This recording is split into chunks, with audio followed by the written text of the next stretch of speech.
Who is responsible for the many acts of terrorism in Africa? Are these attacks instigated by the West?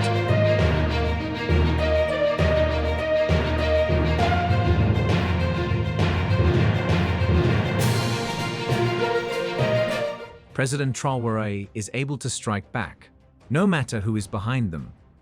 Burkina Faso just carried out a military campaign that put an end to numerous insurgencies. Traoré's dedication to promoting peace made this achievement feasible, but the issue still stands. Who is responsible for these attacks? Let's investigate. In June 2024, a major military operation took place close to Burkina Faso's northwest border with Ghana. The famed 41st and 42nd Regiments of Burkina Faso Commandos spearheaded the operation. Encouraged by the elite 99th Rapid Intervention Battalion, it quickly turned into a tale of daring, cunning, and unrelenting pursuit. The military regimes in Mali, Niger, and Burkina Faso have all had difficulty containing the violence in the Sahel. What set off the major military operation close to the northwest border of Burkina Faso? For months, there has been growing alarm over the increase in terrorist activity close to Burkina Faso's frontiers. Strong action was required in response to reports of ongoing incursions, attacks on nearby villages, and the construction of terrorist strongholds. These days, tragedies like these happen practically every day, perhaps not in terms of the number of persons killed, but definitely in terms of the incidents themselves. How far could this be taken? To what extent do they pose a threat to the survival of the government? The military and government leadership understood that a defensive posture alone would not be adequate. The choice to begin an offensive operation was made. With the intention of breaking up terrorist networks and bringing regional peace back, the operation was assigned to the 41st and 42nd Commandos, who were selected for their superior fighting skills and training.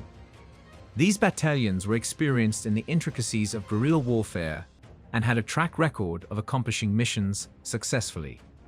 With its ability to deploy quickly and participate in high-intensity combat, the 99th Rapid Intervention Battalion was assigned to provide vital support. The goal of these forces working together was to produce a strong strike force that could carry out operations with accuracy and efficiency. Thorough preparation preceded the operation. Information about terrorist movements, positions, and fortifications was acquired by intelligence units. The plan was to strike unexpectedly in order to fool the terrorists and reduce the number of soldiers and civilians who died. There were several difficulties because of the border area's difficult terrain and circumstances. However, the soldiers were ready. The operation started on June 6, 2024, early in the morning. With the 99th Battalion providing backup, the Commandos advanced through dangerous country with precision. Although the early fighting was fierce, it soon became clear that the Burkina Faso forces were better trained and coordinated. Numerous terrorist strongholds were destroyed, and a sizable quantity of military hardware was found. The operation's tone was established, and the troops' morale was raised by the first phase's success. Still, the victory was only the start. According to fresh information, the terrorists were reorganizing and preparing a counteroffensive toward the Ghanaian border. To stop any terrorists from escaping or from re-establishing their bases, the military leadership had to take immediate action. This resulted in the operation's subsequent phase, which saw a shift in emphasis to precise strikes and aerial surveillance. After the initial ground-level success, tracking and stopping terrorists who were heading for the Ghanaian border was a problem for the Burkina Faso military. Hundreds of terrorists were on the move, according to intelligence reports, trying to reorganize and get away from the onslaught. The military used cutting-edge aerial surveillance technologies to address this menace. As part of the continuous battle against terrorism, there have been a lot of offensive and defensive actions in northern Burkina Faso in recent months. When terrorists assaulted a military facility in Mansilla on June 11, 2024, reinforcements moved quickly to stop the attackers from getting away. The bravery and skill of the Burkina Faso forces in their pursuit of justice and security are on display in this brief documentary, which gives a detailed account of how a specialized unit carried out successful strikes using Burkina Faso's recently acquired air vector drones to stop the terrorists from escaping through the Serba River. June 7, 2024. With the use of recently purchased Akanji drones, the Burkina Faso Air Force conducted a number of aerial missions. The real-time intelligence and situational awareness that these cutting-edge drones provide was essential for coordinating ground operations in such difficult and vast terrain. Because of their extended endurance and high-resolution cameras, the drones were able to continuously watch terrorist movements and make sure that no escape path went undiscovered. Intelligence personnel examined the drones' live footage while they hovered above the border area. Based on the data, a gang of terrorists were driving a pickup truck and motorcycles toward a less guarded area of the border. The ground forces received this intelligence and promptly came up with a strategy to intercept them. The Commandos prepared a cautious ambush in Mohan's difficult and thick terrain. Because of its favorable location and natural cover, the region was carefully selected, enabling the soldiers to successfully blend into their surroundings. The terrorist caravan was not aware of the approaching trap when the Commandos struck with deadly accuracy and speed. The terrorist group was neutralized and more war material was recovered as a result of the quick but decisive engagement.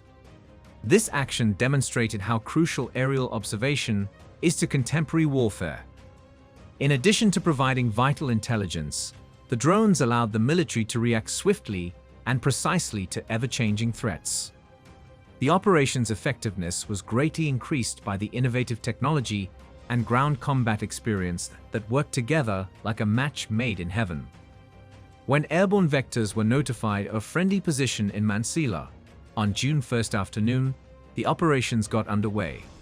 They swiftly determined their course and saw the enemy rapidly withdrawing eastward. A specialist tracker quickly joined the effort to apprehend these offenders. The ambush at the Ghana northwest border proved to be a successful example of how well airborne surveillance and ground operations may be combined. But the operation was far from over. What effects do these military operations have? Add your voice to the total liberation of Africa by leaving a comment in the comments section below. Do not forget to like and subscribe for more informative videos like this one. Let's proceed. The security of the region was significantly affected by the successful operations close to Burkina Faso's northwest border with Ghana. Terrorist groups' operational capacities were degraded, limiting their capacity to carry out additional operations as a result of the recovery of significant war material and the neutralization of these groups. But the win also brought attention to how dynamic and constant the threat is, calling for constant watchfulness and careful preparation. Burkina Faso and Ghana's increased cooperation was one of the operation's main results. Terrorist groups had been using the permeable boundaries to travel freely and avoid capture, making the shared border a hotbed for their actions. The potential for successful cross-border cooperation in the fight against terrorism was shown by the combined efforts in ground operations and surveillance. The operation also brought attention to the necessity of ongoing military readiness and cutting-edge technology capabilities. Drone success demonstrated how important aerial monitoring is to contemporary counter-terrorism tactics. Burkina Faso was able to obtain intelligence in real time and target terrorist movements precisely because of this technological advantage. Additionally, the local populace's morale was much raised.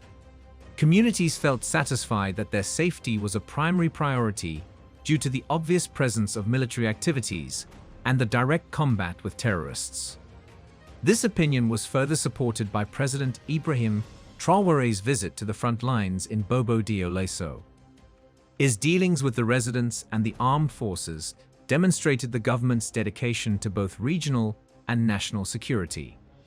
Captain Ibrahim Traore said that being present at the event was a great honor and joy. He referred to the occasion as the auspicious and unforgettable CIG 2024 in Niamey. He expressed gratitude to God for making the day possible and acknowledged everything that had been accomplished up to that point. He noted that the process also highlighted the challenges that lay ahead, including logistical and operational difficulties due to the rough terrain and extensive border areas. He emphasized the importance of the military maintaining flexibility and readiness for prolonged operations to prevent terrorist organizations from regrouping or re-establishing their foothold. He stated that sustaining the momentum and establishing lasting peace would require continuous training, careful planning, and technological advancements. What obstacles does the Burkina Faso military encounter in order to uphold border security then? There are many difficulties in keeping Burkina Faso's vast and frequently rocky borders secure. The terrain itself presents a challenge for patrol and surveillance operations due to its mountainous areas, wide savannas, and lush forests, which act as natural cover for terrorist movements. In order to make sure that terrorist organizations cannot use these regions as safe havens or routes of travel, the military must traverse these terrains, frequently in inclement weather. The sheer length of the borders presents another major obstacle. Burkina Faso borders a number of nations, each with different levels of cooperation and security concerns. It's imperative to maintain efficient cooperation and communication with surrounding countries. However, political dynamics, budget constraints, and varying national agendas might make it more difficult. The favorable precedents set by the effective cooperation with Ghana during the recent operations must be maintained and extended. Allocating resources is also another significant obstacle. Drones and quick deployment troops are examples of advanced technologies that demand a large initial investment and ongoing upkeep. It is a continuous effort to make sure the military has the necessary tools and training to use these resources efficiently. The availability and preparedness of these vital assets may be impacted by financial limitations and conflicting national goals. And then there's the human element. Soldiers' physical and emotional health can suffer from prolonged military actions. Keeping troops well rested, inspired, and encouraged is crucial to upholding high operational standards. While President Traoré's visit to the front lines provided a significant morale boost, the soldiers' dedication must be sustained by frequent assistance and acknowledgement of their work. People who have endured immense suffering since the implementation of the CIG yet managed to rise above it. The Burkina Faso military has taken a number of calculated steps to resolve these issues. Improved training courses emphasizing guerrilla warfare and counter-terrorism strategies have been implemented.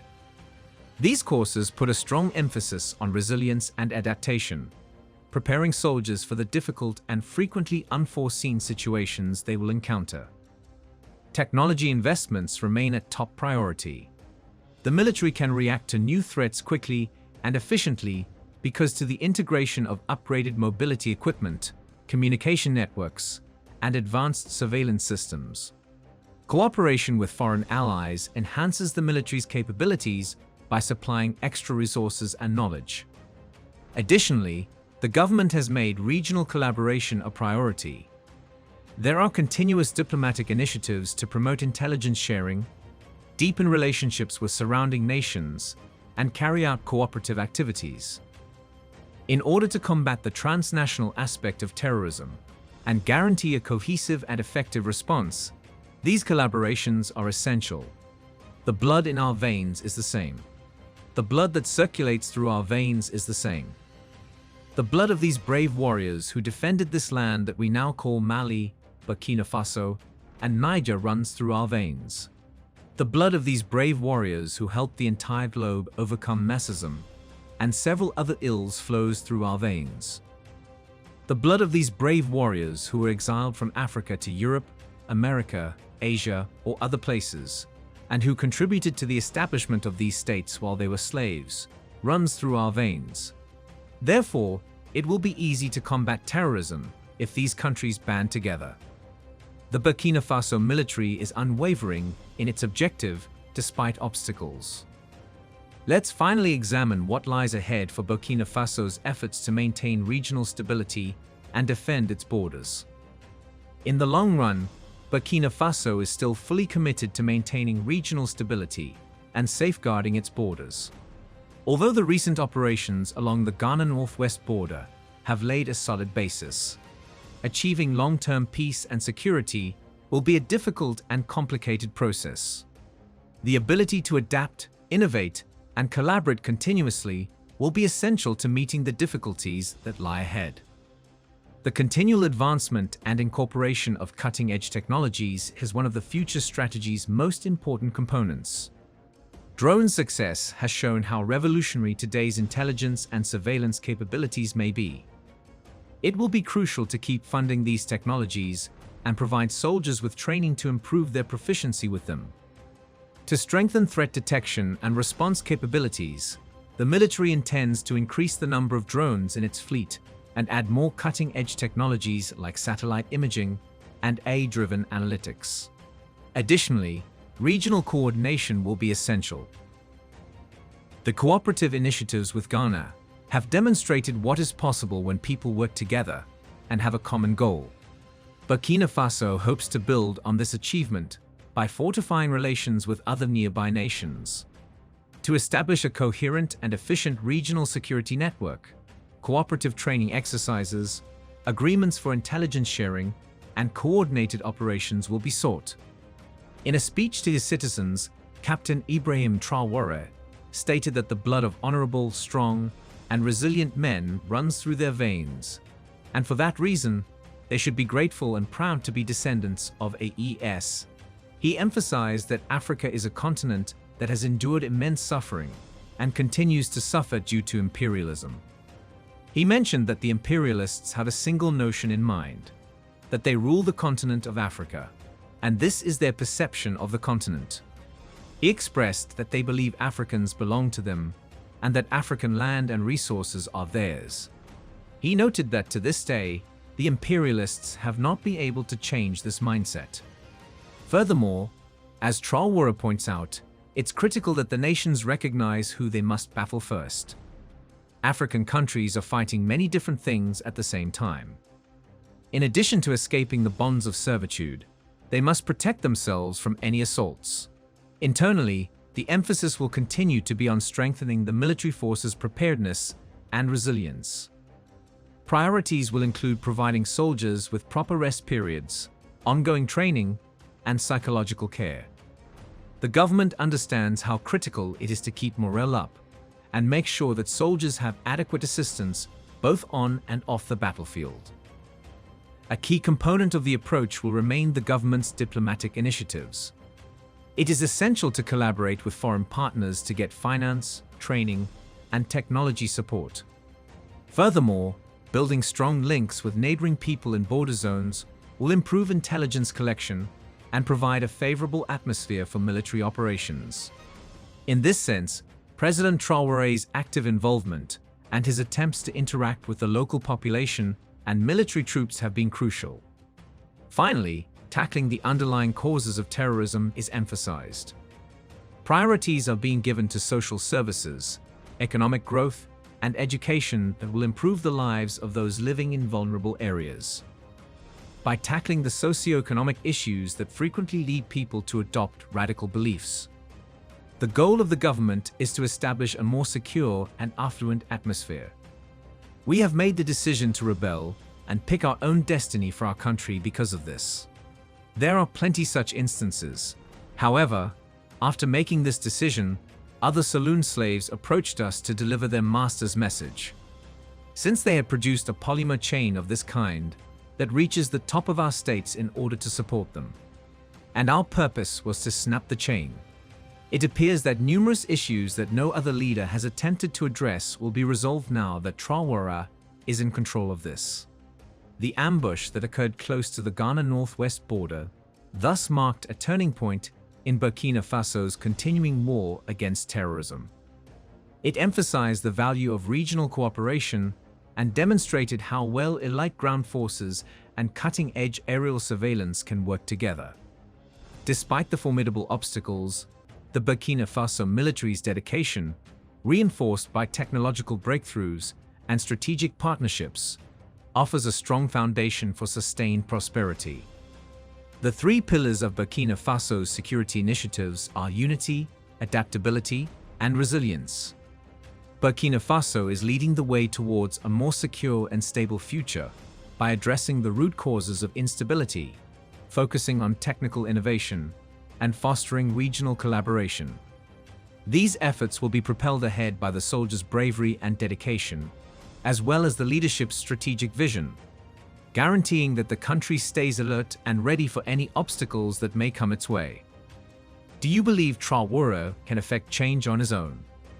If only one guy can significantly alter Africa, what would happen if all African leaders banded together?